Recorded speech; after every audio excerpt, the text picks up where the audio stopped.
You sold the house. Those 4 words arrived across the line like a stone through glass. Angela's voice, flat, efficient, as if she were reading from a ledger, left no space for the small, polite replies a daughter might owe a mother. I remember the smell of the kitchen at that moment. Coffee, the lemon-scented cleanser I bought because the store clerk had smiled at me the week before. The cup cooled at my elbow while the world tilted. "You did what?" I asked, because words still seemed legal tender of surprise. "I signed the papers this morning," she said. "Edward said it was the smartest move. We needed the money. You wouldn't believe the mortgage on the rental. It'll be fine, Mom. Don't worry about it."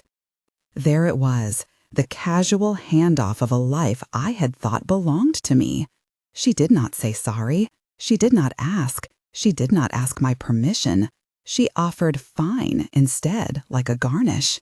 Behind her voice, I could hear a clattering of cutlery and someone, probably Edward, calling instructions from another room. They had by then quite the choreography. "Angela," I said, and there was a tilt in my voice I hated, the thin, high-pitched thing anxiety makes. "Which house? The beach house?" "Yes, the beach house, the one you and Dad left to us. We couldn't keep it. I'm sorry, Mom. I thought you'd understand." She thought. She didn't know me at all. She didn't know the small geometry of our lives. The way the beach house was where Robert first taught me to skin a knee with oyster shells and shame. The way he insisted we paint the kitchen door green because the house needed a color that wouldn't remind us of hospitals. She didn't know that when Robert had taken the truck down to the marina and had not come home for 3 days, I had waited up at the window with the radio on low and a plate of untouched toast. It was Robert's vanishing that had set the clockwork of our small family spinning loose. He had gone the week before, left in a hurry, the cigarette still warm in the ashtray, and no explanation. I had called the sheriff once, then again, and then stopped because the sheriff had used the word "adults make choices" in a tone that made me less certain about what a husband's absence means. He returned on the 4th day like a man who'd misplaced his pocketbook, untidy, penitent, smelling faintly of someone else's soap. He wouldn't meet my eyes. He said he'd been away for a breath, and that was all. It would have been simpler if he'd acted desperate. Instead, he acted sorry, like a man who'd been caught in a weather pattern. If I had been richer in fury, I would have scolded him properly. Instead, the loss of the house hit first. Angela's "we needed the money" sounded very much like we traded our inheritance for a promise. What promise? I had a pretty ledger in my head of good things and bad things. Paint, holidays, a truck that had held the scent of salt for years. The ledger flipped open beneath my fingers and revealed blank, blank pages. I went to the drawer where Robert kept odds and ends, a matchbook from the lobster dock, a stubby pencil, 3 faded photographs. I hadn't opened it in months. It had become habit to trust that the house's affairs had been shared, that property stayed incorporeal and safe. The drawer resisted with a small sound of protest. Inside, beneath grocery lists and an old ribbon from a picnic, lay an envelope, manila, thick, his handwriting across the front like a careful signature. My name, rendered in the familiar looping script he used when he still signed birthday cards properly. There are moments when an ordinary object becomes a pivot. The envelope was warm with the memory of his hand. The closure had been secure, the flap tucked in, as if he himself had tucked it away. I slid a nail and opened it like one opens a book one is not yet ready to read. There were papers, proper things you touch not in the air but on a table, deeds, a corporate charter in a folder embossed with a small logo, and a letter folded neat as a prayer. The deeds named properties I had forgotten, the beach house, a row house in town we had rented for years to the same tenants, the truck itself, registered in a business name I had never heard aloud before, Borealis Holdings. The charter read like an answer to a question I'd been asking but couldn't put into words. Robert had, in his odd silences, moved assets into an entity he claimed was for us. The charter named me as a beneficiary. The papers were signed and witnessed and stamped. They were the kind of documents that, once you hold them, alter the geometry of what you believe you possess. There was also a letter. He had written to me as if for a future I might need, clear, civil, heartbreaking. I have never been one for theatrics, so his need to render things in plain ink felt like an apology in its own. He had chosen the language of contracts because he thought perhaps that is where truth hides. It said, in part, "If I disappear for a while, Antonia, don't assume the worst. I've always wanted the freedom to keep what was ours in a place where it could survive us both. If I go, these papers will tell you where to stand." He had gone, and I had opened the map. I laughed, a soft, brittle thing like a frost on the windshield. Robert had always been the practical one, the sort who counted screws twice and who sealed jars with an order that looked almost like ceremony. That part of him had never faded, even in the years when his eyes had begun to misplace things. I felt a peculiar gratitude and a strangling of something else. The gratitude for being thought of, the strangling for being excluded. When Angela called back later, because she did call back, perhaps to make sure I had received her tidy report, her voice was breezy. "You should feel relieved, Mom. We aren't wasting anything. Edward's stepping up. He has opportunities." You don't want to be tied down by property anyway. I imagined Edward's face, the slick set of jaw he had, the way he smoothed his hair like a man who had practiced smoothing things into place. I had met him once, quickly, at their wedding. He had a handshake that was all business and no warmth. He had, in the months that followed, coaxed Angela away from the part of her that used to call and ask about my backaches. He had introduced her to investments that were all elbow grease and no oversight. Rumor, of course, is always a poor witness, but the trace of something wrong had a taste. Edward's name on contracts tends to leave fingerprints. That evening, I did not sleep much. I sat with the envelope on my lap and let the house breathe. The kitchen lamp made a small golden island where the documents lay. I played the letter sentences over in my head like a hymn I didn't know the melody to. It was not the kind of windfall that turns a life into a novel overnight. The papers created possibilities, a discrete authority I hadn't asked for but suddenly possessed.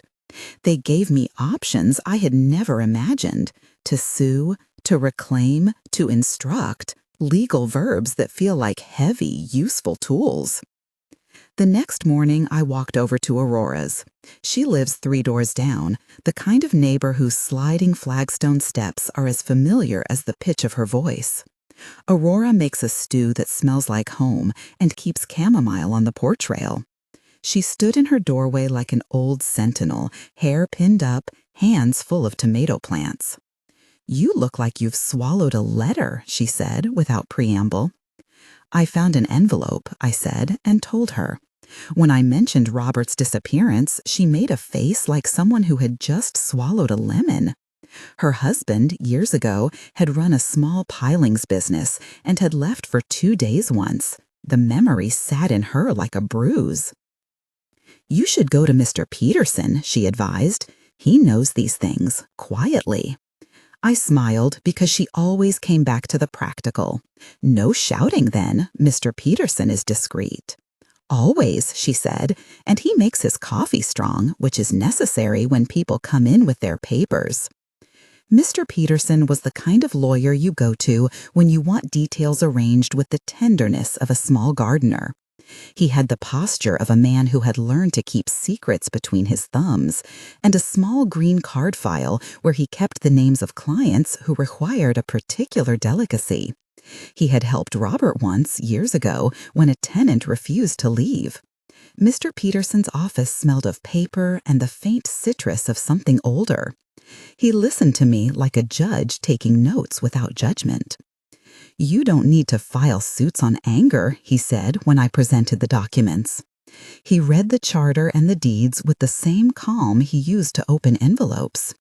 You need to confirm chain of title, assess any transfers, and then move quietly to protect what the charter names as your interest. He pronounced interest with a softness that made it sound less like a banknote and more like a human quality. He suggested not a path of spectacle, but a path of careful counting and placing, letters to be written, notices to be served, conversations to be had with a realtor who had processed the sale. I want to do it legally and without drama, I told him. I do not want blood in the gutters. I want homes back into hands that honor them. He nodded. We move slowly, but with purpose. I hired him because it seemed the humane thing to do and because I could not imagine doing the work by myself. Paying him felt like a small purchase of discretion. We agreed on the main moves: verify the sale documents, look for any misrepresentation in the buyer's claims, see whether any of the transfers were made under undue influence.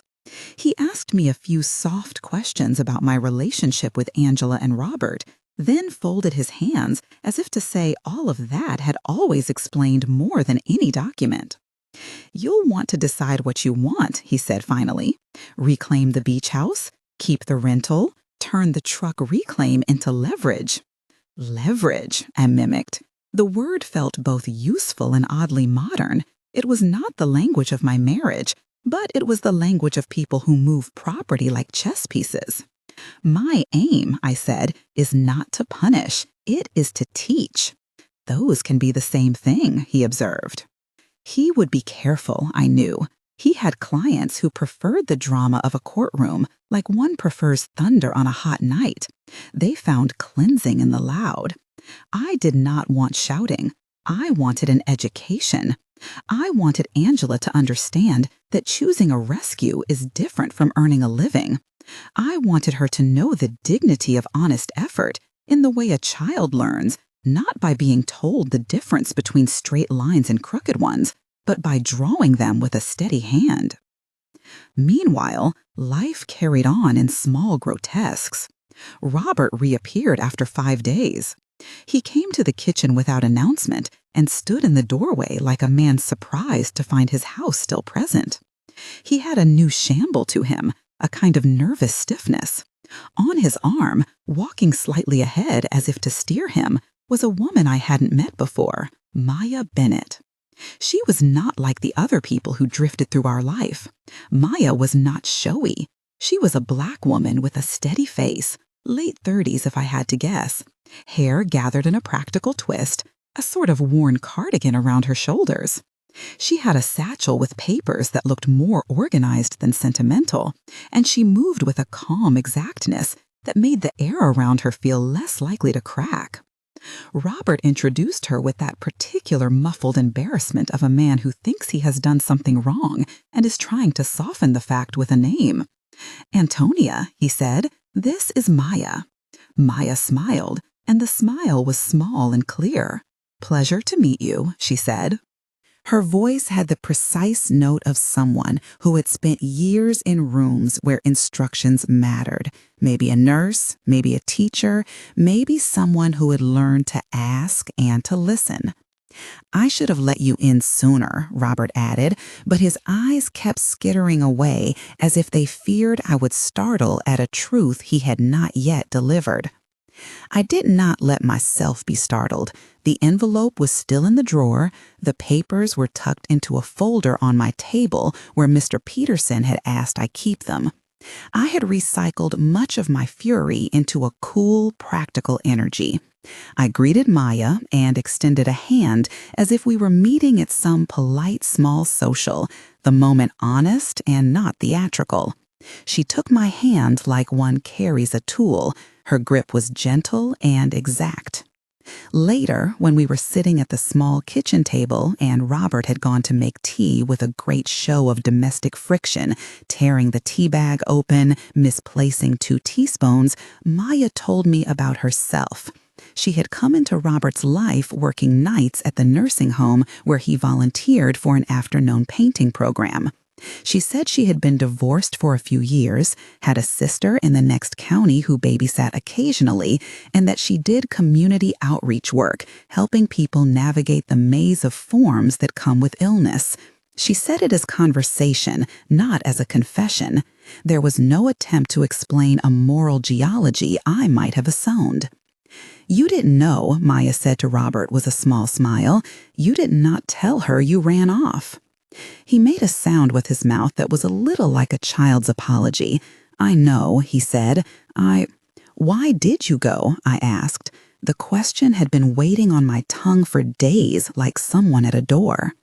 He looked at me, and for a moment, I saw the man who'd once taught me to sand the deck straight and to keep our words light. "I thought I needed a break," he said. "It got complicated." Complicated. The room shrank around the word. I could feel the way Angela's sail hung between us like a sheet with holes cut in it. For a second, I thought of confronting him with the envelope, with the neat legal scaffolding of his foresight. Instead, I watched Maya's hands fold in her lap. They were working hands, knotted at the knuckles in a way that spelled years of holding things steady. I found myself measuring her as if she were a bridge, sturdy, useful, honest about the terrain. She did not belong to our story in the way an intruder does. She had her own chapter that had nothing to do with our deficiencies. "You're welcome here," I said finally, and my voice sounded careful. "If you want to sit." Maya nodded. "Thank you." There was a quiet between us like a little cathedral. Robert made the tea with a nervous, fidgeting ceremony. He told an oddly funny story about a dog he had once been asked to watch, and we laughed like people performing normalcy. In the midst of it all, a small, strategic part of me moved like a hand under a table, shifting pieces into place. "You're welcome here," I said finally, and my voice sounded careful. "If you want to sit." Maya nodded. "Thank you." There was a quiet between us like a little cathedral. Robert made the tea with a nervous, fidgeting ceremony. He told an oddly funny story about a dog he had once been asked to watch, and we laughed like people performing normalcy. In the midst of it all, a small, strategic part of me moved like a hand under a table, shifting pieces into place. That night, I returned to Mr. Peterson's office. We were not dramatic. We placed calls, wrote a letter that looked ordinary on its face, and set the small legal wheels in motion. Mr. Peterson recommended a title search, some discreet inquiries at the registry, and, prudently, a temporary hold on the sale if the paperwork suggested any irregularity. He promised to find the purchasers and to inquire about their title. He said, "If there is undue influence, we file for rescission. If there is fraud, we will address it." "We're not trying to bankrupt anyone," I said. "We want to set the house where it lives in a way that honors what it is, and we want Angela to learn how to stand on her own 2 feet. He smiled a little. "Tough love clothed in paper. I can do that." There were times when I resented the need to be clandestine. I resented that the envelope had put me in a position where I had to become an unseen force. But I also understood it. If I started waving these papers in the street, it would look like spectacle. It would look like revenge. And I did not intend revenge in the sense of humiliation. I intended a lesson that would be kinder in the end because it would be real. I wanted to show Angela the architecture of accountability. When I left Mr. Peterson, there was a thin rain. The street shimmered like a coin. I held my umbrella like a small shield and walked home thinking of the green plastic chair we had kept on the beach house veranda. Cheap, loyal, a color that once made me think of lime. I thought of the truck, of the salt-scented upholstery Robert loved, of the sound it made when it shifted into gear. Little things make life. They add up like stitches. 2 days later, a call from the bank upended a quiet morning. The caller ID read Ridgeway Lending, and the voice was all protocol. "Mrs. Brooks," the woman said, "one of our clients has a question about a title. I don't have their name on file for privacy reasons, but we registered a sale last week on Pine Street. Can you confirm whether you are aware of any signatory irregularities? I let the paper tremble in my fingers. No, I said, I am not. They promised to look into it. Mr. Peterson said he had found a few small irregularities and that he was sending letters that day. He advised patience and steady hands. That evening I watched as Angela returned, though not to our door. She had taken to staying at a friend's while Edward worked longer shifts he described as opportunities. She looked thinner, the years fastened to her with a new edge of exhaustion. She avoided my eyes when I passed in the hallway. There is a peculiar cruelty in the way family adjusts when a house changes ownership. The rooms hold their breath and allow the new furniture to settle. "How are you?" I asked, the question being the old pattern. "I have things to do," she said. She had an air of someone carrying a secret. "We'll talk later." Later arrived in the form of an email. "Edward is leaving town for work," she wrote, "and says he will be back in a few days. I sold the beach house, Mom. The money is supposed to clear some debts, get us on our feet. I'm trying to protect us." The way she defended herself sounded like a plea. There is a crude arithmetic to betrayal. The person who betrays can sometimes believe he or she is acting in protection. That thought makes one tired. I wanted to shake her and tell her that protection sometimes takes the shape of boundaries, not sales. The tension tightened into a wire. Mr. Peterson called back with a small victory. The title registrar had placed a temporary flag on the sale, pending documentation. The name of the buyer appeared odd, an out-of-state LLC with a local front. That made the work smell like something I had read about in newspapers, a paper trail made of postmarks and quick exchanges. It made the legal fight necessary and not petty. I felt my steadiness solidify with each step Mr. Peterson took. "Do not let them know you're acting against the sale yet," he said. "We want to see what their paper shows, whether Edward's signature shows up in a way that suggests pressure. If there's undue influence, we can file for rescission and return the property." I thought of Angela's hands, the small way they had always smoothed my hair when I wore it down. I thought of her first bicycle, the purple tassels flapping on the handles. All the scenes that make up the tender gallery of parenthood.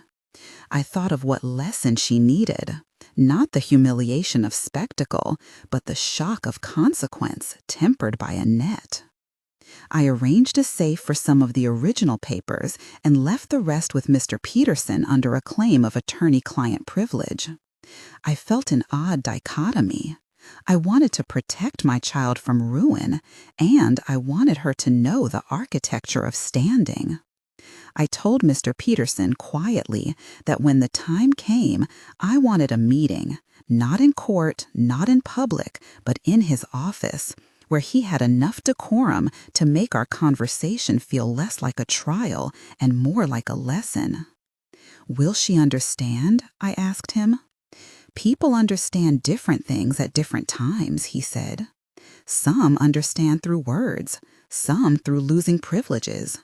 The important part is that she gains something durable at the end." That night I stirred soup, because routine steadies a mind that has been unsettled by betrayal. The spoon hit the pot with a slow rhythm.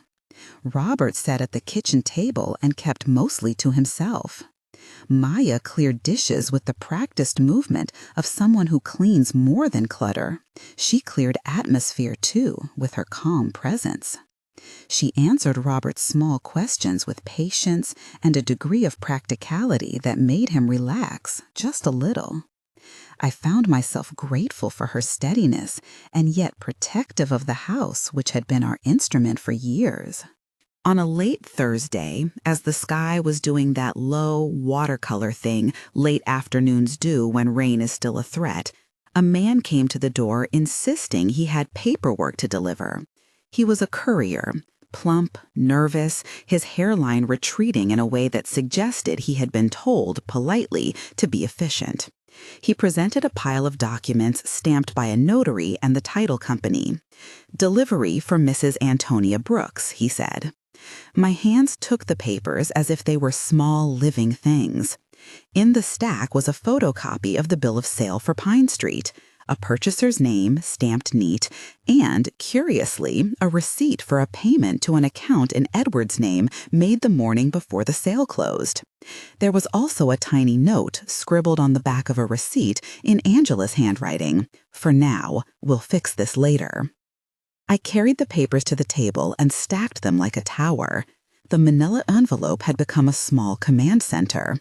I looked up and, through the kitchen window, saw Robert and Maya step outside and pause by the truck. Robert was fumbling with the key, while Maya smoothed out a paper map the way one might handle a sheet of music. They were a picture of a life deciding. At that moment, my phone rang. The incoming call displayed a number I didn't recognize. I hesitated, half because it might be more of the bank's enquiries, half because there was something about unknown numbers that made one feel like a child again, and answered. "Mrs. Brooks," a woman's voice clipped. "This is someone from Ridgeway calling to remind you. We have a registered notice to confirm chain of title. There are some irregularities. We have been advised to hold funds. Mr. Peterson informed us." I let the sound drift. "Thank you," I said. The call ended. I looked at the stack of papers and then at the truck outside with Robert fumbling for keys. For a heartbeat, the house felt like a stage, actors trotting between their cues. The envelope had changed me from audience to director. I had a choice: to shout, to preserve, to stage a small theater of revenge. I had decided on a third path. Later that evening, I wrote a note to Angela. It was not angry, it was not indulgent. I told her plainly that I had found paper that named me as beneficiary for certain properties. I told her I had gone to see someone who would look into the sale and that I would not make trouble if she wished to make amends. I ended the note with 3 words that felt heavy and real: pay for work. It was not a punishment so much as a contract. I would ask her to live by the dignity of her hands for a time, to work, to understand, to make small things that were hers. I did not say it as a judge. I said it as a teacher. She called that night. Her voice had an edge of fear. "Mom, you can't do that. People will say I'm terrible. Please, I'm trying to fix this. Edward promised." "Edward's promises don't clean floors," I said softly, "but pay for work does." There was a pause on the line that sounded like something breaking and being set back. "What do you want me to do?" she asked finally, like someone asking for directions. "I want you to start somewhere honest," I said. "Find work. Start paying what you owe. No more quick fixes. Learn the dignity of steadiness." She laughed, a little hysterically.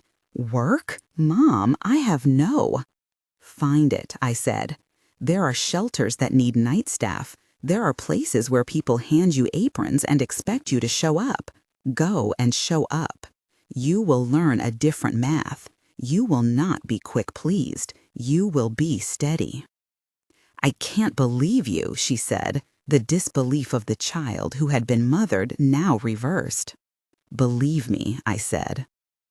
We hung up with nothing resolved, but something had shifted. I felt oddly maternal in a way I hadn't anticipated. It was not the rush of anger that had propelled me earlier, but the steadier, quieter rush of someone laying down a path for learning. I thought of the beach house and the green plastic chair, and imagined it as a shelter for someone else, a repurposing that might make the story more generous than it had begun. As I turned off the light and went to bed, the envelope sat on the kitchen table like a small moon. Outside, in the dark, I could hear the truck door close and reopen, the uncertain steps of a man adjusting his shape to a new life. I felt the slow pressure of the plan gather around me like a hand at my back. We were not yet at the point where secrets would be unspooled in public, nor had the lessons been taught, but the stage was set. Somewhere in my bones, I understood the balance I was about to keep, to be stern without cruelty, to let consequence teach without abandoning. I thought of Maya and wondered what part she would play. She had been introduced into our life without theatrics. She had not come as a weapon, but as a person. I promised myself not to use her as a symbol. She would have her own life, regardless of our storms.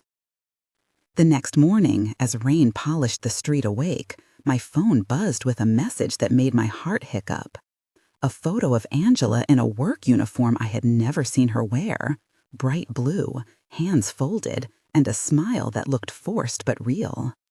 Mrs. Johnson, who ran the shelter where she had found a job washing dishes and mending bedding, had written, "She came on time, she stays late, she asks questions, we'll see." I held the picture as if it were an omen. Maybe it would be enough to teach her steadiness. Maybe the manila envelope, God bless him, had been Robert's last kind joke. He had left us a map of how to keep home by hands that would learn again. It would take time. It would take Mr. Peterson's quiet paperwork. It would take a refusal to humiliate. It would take a careful unspooling of wrongs and the placing of new duties. There are times when a person discovers that the only revenge worth having is to make someone better for having suffered. I do not relish the notion. I simply accept it as a device of the world that consequence, when done with intention, can teach where words fail. Just as I thought the day would settle into a rhythm, Mr. Peterson called with a voice that was all business. "We have something," he said. "Not yet a victory, far from it, but a peg to hold our tent. Come by the office." I folded my coat over my arm, the envelope a silent companion, and walked into the rain like someone carrying a small, valuable map. The house remained behind me, the green door, the echo of coffee cups. When I reached Mr. Peterson's office, the city felt like a place that had to earn its mornings. He ushered me in and placed before me a document on which the notary seal bloomed like a legal eye.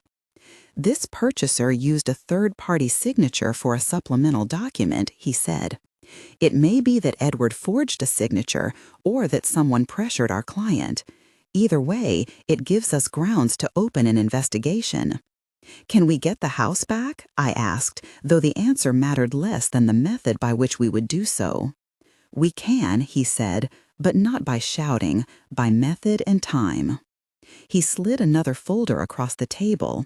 Inside were photographs, angles of the truck's upholstery, a receipt from a gas station in a neighboring county, a list of names associated with the LLC that bought the property. The map was getting clearer. We would have to be patient and precise. As we planned, Mr. Peterson looked up and, in a tone that carried both caution and an odd sympathy, said, "Mrs. Brooks, you should know. He returned with a woman. He's not alone." I did not need to be told. I had already met her. Yet the way he said it made the room small and tight. "Did she know of the sale?" I asked. "Not that we can prove. We do not yet know her role." Outside, the rain had stopped in a way that left the pavement shining like a polished coin. I felt a small, shrewd thrill. The envelope had moved me from victim to director. The work ahead required patience and a stern logic. It also required a mercy that would be hard to wield. When I walked back into my house, there they were, Robert fumbling with a scarf and Maya looking at a small plant she had found in the window. They turned when I entered, their faces reading like a page I had almost finished. "Maya," I said, "would you like some tea?" She smiled and without hesitation said, "Yes, please." Her gratitude was plain and not theatrical. I poured the tea and felt the heat through my fingers. I carried the cup to the table and set it down. For a moment, all of us sat with steam between us like a thin veil. "You'll be seeing more of Mr. Peterson for a little while," I told Robert. "We have some paperwork to manage." He closed his eyes. "I know," he said. Maya looked between us as if understanding both the practicalities and the unspoken sorrow. She did not flinch. She did not make herself small. She was a person inserted into a landscape we had painted for ourselves, and her presence did not reduce her to plot. Outside, the truck idled as if waiting for permission. Inside, I folded the manila envelope and placed it back in the drawer. The papers, the plans, the small legal teeth were in motion. I had set the first moves into play. The next ones would require a patience that felt like discipline. When the door closed and the house breathed, I sat a long time in the kitchen and traced the edge of the envelope with my thumb. The path I had chosen was not cruel. It was a calculated compassion. Let the child learn, not crash. Reclaim what was ours, not pillage. Transform what had been sold into something that might shelter others. And yet, the quiet jittered like a wire beneath my feet. There were more surprises to come. Photographs that would change the angle of the case, a call from an unknown buyer, perhaps a confession when eyes could no longer avoid the truth. I was not naive about the cost. I only trusted that the cost could be paid in time and in honest work rather than spectacle. At the sink, the water ran steady and clear. I washed the cup, feeling the heat in my palms. Outside, the world was bright with rain-washed sky, and a manila envelope remained quietly folded in the drawer, a small reservoir of authority that had arrived at precisely the time I needed it. If you find this the kind of story you want to follow, if you like the slow twist of secrets revealed and the quiet work of putting things right, stay with me. There's more to tell, and I'm only beginning to show the architecture of the plan. When the rain had eaten itself away and the city exhaled a clean smell, Mr. Peterson called me with something that felt like a hinge opening. "Come in," he said. "Bring that envelope." In his office, he spread before me the trail he'd been following. Receipts, notary copies, a thin ledger of small transactions that, when placed end to end, sketched a hurried, anxious path. He spoke in the cautious, precise voice he always used for difficult things. "There's a pattern," he said. "A series of transfers into an account associated with the buyer. One of the documents bears a signature that doesn't match our records. There's also a deposit made to an account in Edward's name the morning of the sale." It could have read like a newspaper article, a neat string of facts that, on a page, looked tidy. That evening, it read like a life. A deposit is not only numbers. It is the moment someone decides another person is worth shorting out the truth for. Mr. Peterson set the pages like a surgeon would lay down instruments. "He's moved," Mr. Peterson added. "Not here. There's a flight booked, a hotel in a different state. He may be trying to disappear." My first thought was that disappearance seemed to suit him. He had always been good at smoothing edges, as if, by doing so, everything would look unbroken. My next thought was the one that warmed and frightened me at once. I am the one who must not shout. "File what you must," I said, "but quietly. No spectacle." He nodded and put the paperwork away. "I'll speak to the title company. We press for rescission if we can show undue influence or forgery. We can ask the court for a temporary freeze while we investigate." "Do that," I said. "And when it's time, I want a meeting. Not a public dressing, but a meeting where the truth sits on a table and tells its story." It was a strange sensation watching the engine of process begin to move beneath the green lamp. The manila envelope, which had seemed only a private salvation, had become a lever. The lever was patient. It asked only for time and steady hands. Outside, the neighborhood carried on with the ordinary negotiations of life. Aurora waved as I passed her stoop. She had baked a small pie and had wrapped it in paper like a blessing. Mrs. Johnson, down at the Schefter, sent me a message that said only, "She's showing up." Angela had indeed shown up, and the pictures Mrs. Johnson had sent, bread-stained apron, hair tied back, hands knuckled from washing linens, had the odd glow of someone newly apprenticed to reality.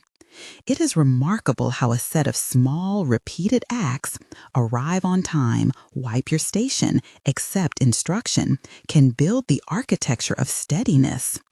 Angela's apprenticeship began in a room that smelled of bleach and soup, and a woman named Mrs. Johnson took her in the way women who have worked a decade in the same kitchen take in apprentices, with an eye for mistakes and a soft tongue for the heart. She came the first night and didn't complain, Mrs. Johnson told me when I went to the shelter, ostensibly to volunteer my time and see with my own eyes. She stayed until everything was done. She asked how to do things better. That is the point at which someone learns. Angela kept her head down when she saw me. There was something about that lowered gaze that both hurt and relieved me. Hurt because I longed to scold, to scour, to issue the language of reproach. Relieved because the lowered gaze meant she was not inventing an innocence she did not hold. She had called me once or twice, voice thin and brittle, calls that could have been apologies had she known how. Instead, they were explanations. Explanations rarely fit into a heart. At the shelter, after we had passed the tea back and forth like contraband, Mrs. Johnson pulled me aside and said, in the same soft but direct way she supervised the volunteers, "If you're thinking of bailing her out, don't. Let her anchor herself here first. We'll give her work. You give her time." It was a strange request, both generous and strict. I had not come to be merciless. I had come to be practical. "I will not humiliate her," I said, "but I won't shortchange the lesson either." Mrs. Johnson nodded like a woman who had navigated many storms. She needs to feel that she can be useful without being saved by someone else's checkbook. So Angela worked. She learned to fold sheets until the corners met like hands in prayer. She learned to carry trays without thinking about what people would say about her, now that her name had been associated with quick decisions and quick sales. She learned to let the dignity of labor anchor her. Some nights she called me shorter, briefer, less inclined to plead. She was, in small and accumulating ways, restoring something I had feared lost. Meanwhile, Mr. Peterson sent letters that read as if they were polite doors being nudged rather than battering rams. They went to the title company, to the buyer LLC, to Edwards' listed accounts. We received responses at the speed of the careful. Denials, requests for proof, offers to confer. The buyer's representative, a young woman from a suburban office, wrote that they had acted in good faith. If so, a court would untangle what good faith meant when a deposit traced back to one of our own and a signature mismatched. A small, striking thing happened then. The buyer, perhaps frightened by the weight of the documents, perhaps advised by counsel who preferred to steer clear of messy litigation, wrote to Mr. Peterson proposing a settlement. They would, they said, entertain the notion of a rescission if certain payments were returned, or they would sell the property back at a price that reflected their inconvenience. The language was careful and contained a peculiar empathy of money. "I don't want them to profit from confusion," I told Mr. Peterson. "If they want to come out without harm, they must come out without a windfall." The buyer agreed in the end to undo the transaction and refund funds that could be traced. Not every paper wound was sewed in once, but the beach house returned to us in a way that felt like a miracle performed by accountants rather than angels. The truck, too, surfaced. The purchaser, having realized the vehicle's registration was entangled and the public interest in a small-town purchase was now heavier than expected, agreed to return it. Edward's name, that crooked signature, remained a stain on the paper. He did not stay to explain. He had, as we suspected, left. News filters oddly when someone leaves because he does not show his face to the storm. A cousin called to say Edward had taken a bus north. A neighbor reported a truck packed in the dead of night. A friend wrote that he had booked a last-minute ticket to a city 2 states away. He had not been caught. He had fled. I did not relish his leaving or the small triumph that his absence offered. I had preferred a scene of accountability in which he had to look a child in the eye and say he had been wrong. But life abhors tidy cycles. Sometimes a lesson comes wrapped in the absence rather than the presence of the wrongdoer. Mr. Peterson kept the file open, ready for any jurisdictional knot that might need patience rather than speed. Through that time, I kept my public shape as an unsteady woman. At the market, I let neighbors see me with the kind of distracted smile that reads as someone adrift. I sat on the stoop sometimes with a cup of coffee and hummed a song when passers-by would ask if I needed anything. I let the performance blur the sharp edges of investigation. It seemed necessary, if only to prevent the kind of gossip that could have wounded Angela further. A public scene would have drawn a crowd hungry for details. I wanted to keep the crowd small. At home, behind closed doors, I was the levers and the patience. I met with Mr. Peterson again and again. We went through the paperwork like mechanics inspecting an engine. Each discovery, an odd postmark, a slipped notary clause, a phone number that belonged to a call center, was a small victory. We did not shout about them, we gathered them like shells. And then a call came that sharpened the plan into a moment that required orchestration. Mr. Peterson had prepared a meeting. "Bring Angela," he said. "I want her there." I told him I thought it unwise to ambush her. He said, "No, she needs to see the truth with her own eyes." When I told Angela, she sounded for the first time in weeks like a woman who had been told to appear for an exam she had only just learned about. "Do I have to?" she asked. "You do," I said. "Come to Mr. Peterson's, sit, listen." She arrived late, hair still damp from the rain. There was a sincerity in the way she avoided making excuses. She had enough material, sheets laundered, trays cleared, a new habit of punctuality, to be real. I liked that about her. I did not want a daughter who performed with apology. I wanted one who had a record. Mr. Peterson placed the documents on the table between us, as if he were laying out pieces of a family map. He spoke plainly. The buyer had rescinded. The funds were being returned. The title was in the process of being cleared. He did not speak in the moral categories I sometimes wanted. He spoke in the sober language of facts. "Your mother brought these papers to me," he said, looking at Angela with a kindness that made him less a prosecutor and more a teacher. "There are elements of misrepresentation. We have recovered the property because we could prove one signature inconsistent and a deposit that traced to a questionable source." Angela's face shifted as if someone had rearranged the furniture of her understanding. "So the house is back?" she asked. The question was not triumph. It had in it something like fear that the house would become a trophy for others. "It is," Mr. Peterson said, "and there are other things to decide." She looked at me, and in that look I saw a slow and complicated contrition. "I didn't mean," she started, and then stopped, as if the sentence could not be supported by mere apology.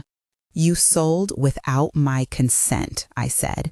"You allowed a pull that seemed easier than the work of steadying."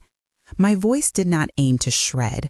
I wanted it to be a ledger entry, a thing clear enough to be acted upon. "I won't erase the fact that you did it. I will give you the chance to repair it." She opened her mouth and closed it. The weight of the next sentence was hers to lift. "Work," I said. "Pay for what you owe with your labor first. If, after you have built something that is honest, we will talk about what help is proper. But I will not make you believe that rescue is the same as redemption." Mr. Peterson folded his hands and looked at me like a man who had seen many configurations of heart. "Mrs. Brooks," he said, "you're granting an opportunity, not a pardon." "Yes," I said, "an opportunity." Angela's shoulders went down then, not in relief, but in acceptance. She had been clinging to a life in which a problem was solved by an act of sale. Now her problem would be solved, as problems should be, by time and work. After the meeting on the walk home, Angela and I passed the marina. The salt was present in everything, in the rigs, in the rope that had weathered sun. She stopped by the trucks and ran a finger along the back bumper of the one we had reclaimed. "I never meant to," she began again. "I know," I said. "Intent is the clay, effect is the shape it makes." My words sounded like proverbs because proverbs had been a steady part of my making. "This will take time, and you will earn it by showing up." She nodded, and for the first time I saw a plan forming in her eyes that wasn't about fast money. It was about steadiness. It was about learning that dignity builds slowly. Robert, during this period, oscillated between contrition and bewilderment. He had apparently been beyond himself when he left, attending a program for men who felt they had lost the thread, perhaps, or simply wandering and getting lost in a motel chain with too many channels. He apologized in small, low doses. I accepted in small, measured ways. Repentance is not a language of a single act. It is a grammar you must demonstrate over time. Maya, meanwhile, settled into a quiet role that kept surprising me by its usefulness. She had, it turned out, a background not of drama, but of steady community service. She was good at paperwork that mattered, the sort of forms that to most people are obstacles. To her, they were bridges. She began to help Mr. Peterson with small tasks that required a practical mind. She helped him track down a witness who had seen Edward sign something he later disavowed. She visited the shelter, not as a reprieve, but as a volunteer, bringing with her a calm that the client seemed to accept without protest. One afternoon, as the case wound toward resolution, I invited Maya to sit on the back steps and speak plainly with me. "You are not a plot," I told her. "You are a person. Tell me about yourself." She did. She told me, in a voice that never sought pity, about a childhood where steady work was prized over grand plans. She spoke of a sister who raised children and a mother who had taught her to stack plates so they did not chip. She spoke about the satisfaction of helping an elderly neighbor fill out a form and the quiet joy of showing someone that a maze has exits. I liked the way she described her days. They were full of acts done for their own sake. "I didn't mean to interfere with your home," she said finally. "I care for Robert, but I also like the idea of being useful." I liked that answer because it was honest and unadorned. "Be useful," I said. "We have a lot of mending to do." The mending, in truth, took many forms. A buyer agreed to rescind. The funds returned after a protracted, tedious verification. The truck came back, smelling faintly of diesel in the road. Edward's name lingered like a small bruise. Letters went unanswered, and his whereabouts remained a rumor. Mr. Peterson kept the file open for a while longer. Legal documents have a memory. And eventually, after months of patient dismantling, he declared the title clear. One crisp morning, he called to say the last piece had been filed. "It's done," he said, and the words had the calm of a man who had unpicked a knot and retied it clean. I went home and opened the manila envelope one more time, laying the deeds out on the table as if to make sure the paper would still say the truth we had shaped. Angela came in with her jacket still smelling of bleach and soup. The house felt different when she came home now. The rooms carried not the clang of an argument, but the quiet accumulation of things that had been done. A towel folded, a cup set aside. She sat at the table and, without theatrics, asked, "What now?" What now, I thought, was to make sure she did not interpret a legal victory as an erasure of the past. "You finish what you have started," I said. "We'll keep the beach house for the family, but its purpose will change." She looked at me, puzzled.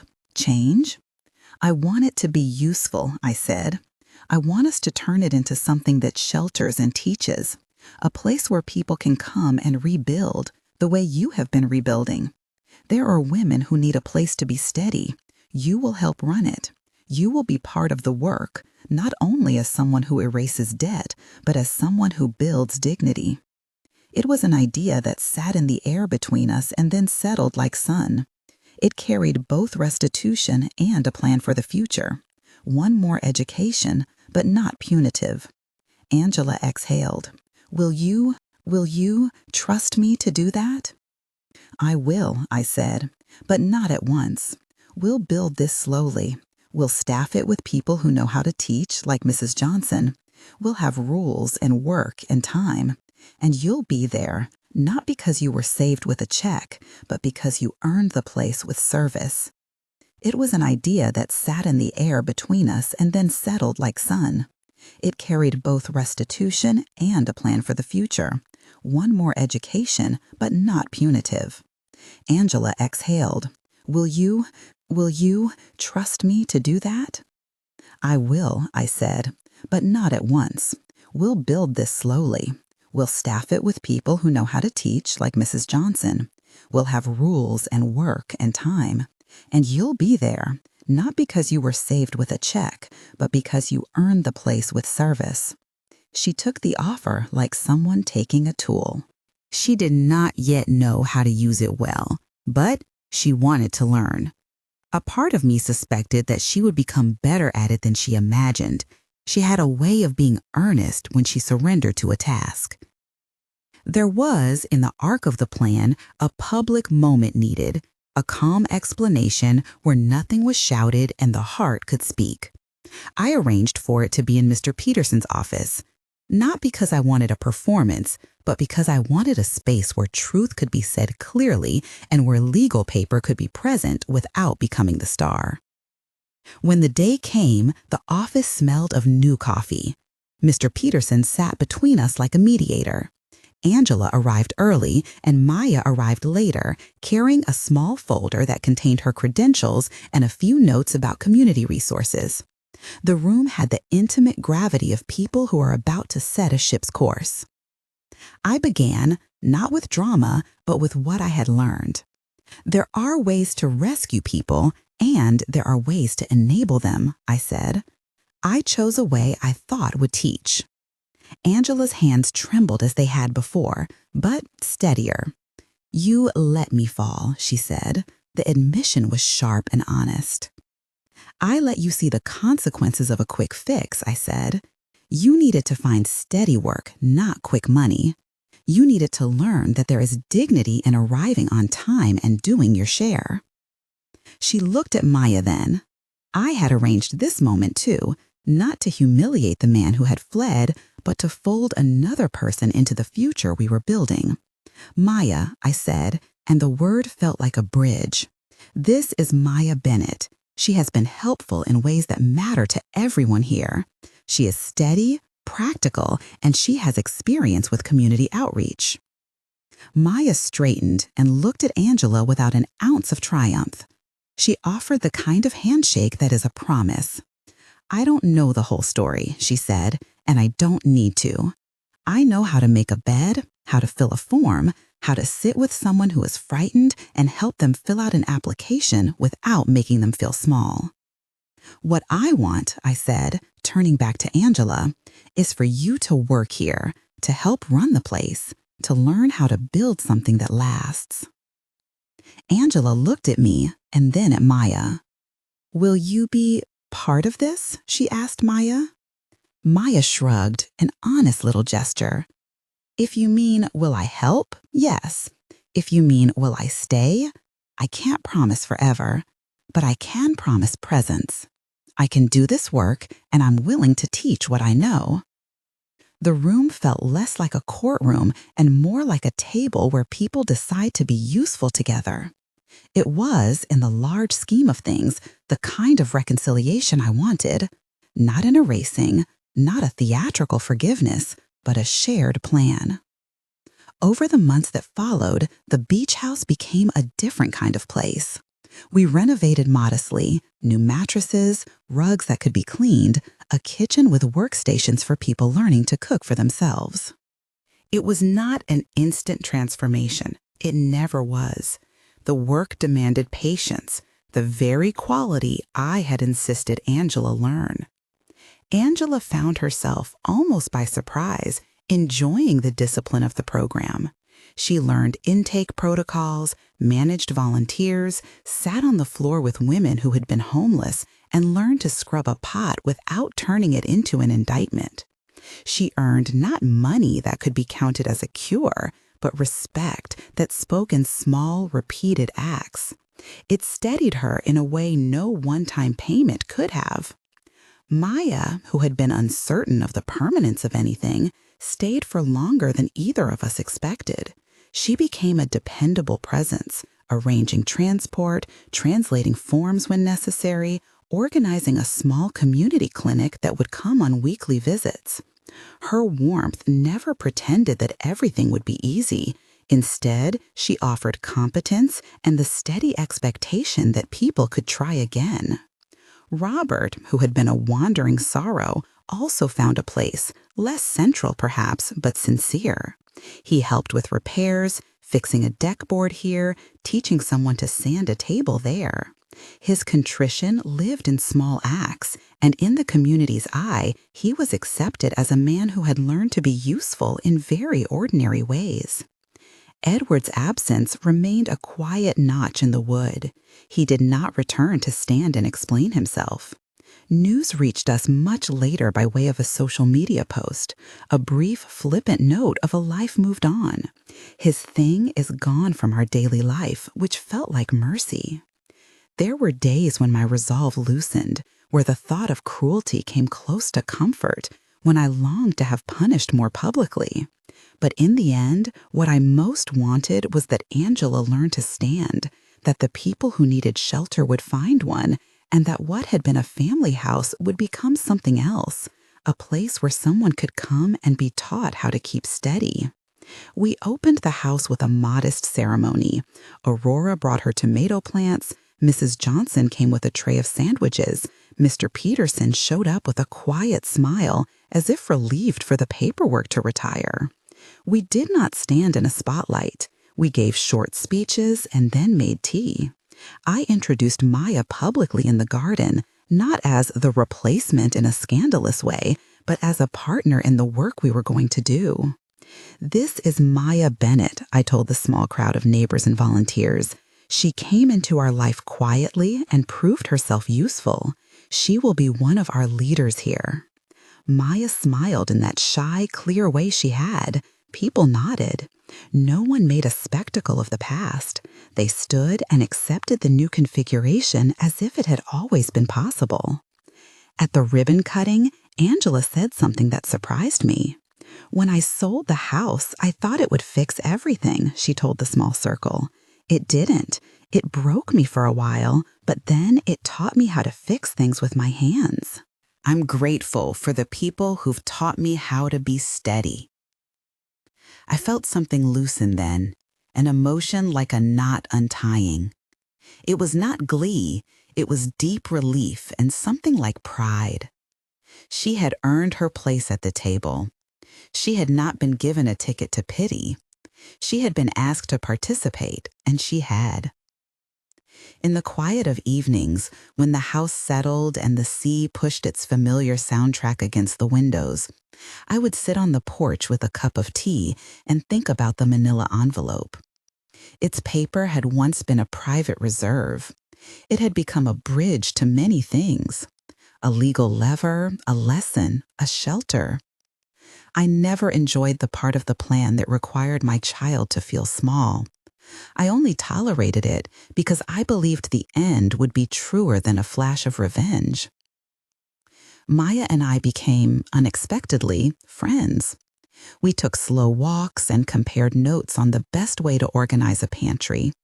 She told me about her sister's children, and I told her about the way Robert used to peel an orange for me in strips, the citrus oil making hands smell like summer. We never made too much of the past. Instead, we did the unromantic work of planning meetings and filling out forms and calling plumbers. There is a kind of intimacy in taking care of practical matters together. There was a moment, some months in, when Angela brought me a small hand-knit scarf she had made for me in the evenings after the day's work. It was rough and a little uneven, but it had the right color, the sort my mother would have liked. I put it on and felt the warmth. "Thank you," I told her. She looked at me. "Thank you for not making it a punishment forever," she said, "for trusting me to learn." "Trust grows when it's watered," I said, "and when it's asked for, not given too soon." The foundation we established, humble, without the glossy charity brochures you see in other lives, became a quiet part of the community. We hosted workshops on budgeting and cooking on a small stove.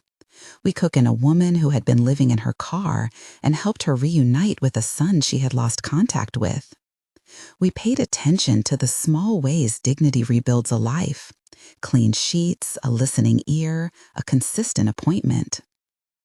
Once, in the late heat of summer, a woman who had been at the shelter asked me, softly, "Why did you do it this way? Why teach instead of paying?" I thought of all the nights I had waited for a disappeared man to come home, of the ledger that had become a map, of the evenings alone with a warm manila envelope on my lap. "Because," I said, "money can fix immediate needs, but learning to stand keeps a person from needing the same fix again." The woman nodded as if she had been given a compass. As for Robert and Angela, our family did not stitch back into exactly what it had been, but it found a new shape that seemed truer. There were evenings when we would sit around the table and talk about small things: the heat in the radiator, a neighbor's cat, a recipe that didn't quite hold together. There were other evenings when we would say nothing at all and let the silence be enough. Edward remained a rumor in the background. In time, the sting of his absence softened. I did not hope for him to return. There are characters who belong to the past and need not be summoned. We had learned that absence can sometimes be a grace if it allows space for the living to remake their lives without the weight of deception. If you had asked me at the outset whether I would have staged my quiet plan again, letting a child feel consequence in order to teach her the structure of a life, I would have said I wasn't sure. There is a cruelty that can masquerade as wisdom. There is also a sternness that, when applied with love, can straighten a back. I chose, in the end, the stubborn, unromantic path of patient correction. I did it because I believed a child who learns to stand is less likely to fall into the arms of the wrong promise again. When people ask me about the woman in the title, about my introduction of a replacement, I tell them the truth plainly. Maya was never a replacement in the reduced sense. She was a person whose competence and calm became part of our life. I introduced her because she had, quietly, already become essential. My decision to welcome her publicly was not a spiteful lesson to Robert. It was an act of dignity, hers to claim if she wished, and ours to share if we would. There is, in the book of my life, a new chapter now. The beach house smells of lemon and bleach and clean sheets. The truck sits in the driveway, a little banged from use, its upholstery smelling of the road and of salt. The manila envelope rests in a drawer marked records, not as a relic, but as a tool, a reminder that stewardship is work that carries consequence. I do not pretend the story is tidy. I do not suggest a sudden conversion for everyone who erred. People change by degrees. The world keeps insisting we practice. But I will say this: letting a person reap what she sows, while keeping a net beneath her so that ruin isn't permanent, can be a form of love.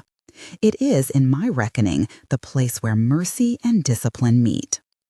If you have ever been tempted by a quick fix, or if you've stood watching someone you love choose poorly, perhaps you know the ache I mean. I offer this not as a manual, but as an account. Quiet law, careful patience, and the decision to make the spoils of mistake become the seed of something that shelters others. If this story resonates with you, if you like a slow, careful twist where wounds become workshops, I hope you'll stay for more. Tell me in the comments what you would have done differently. And if you want to hear more stories like this, subscribe and come back for the next one.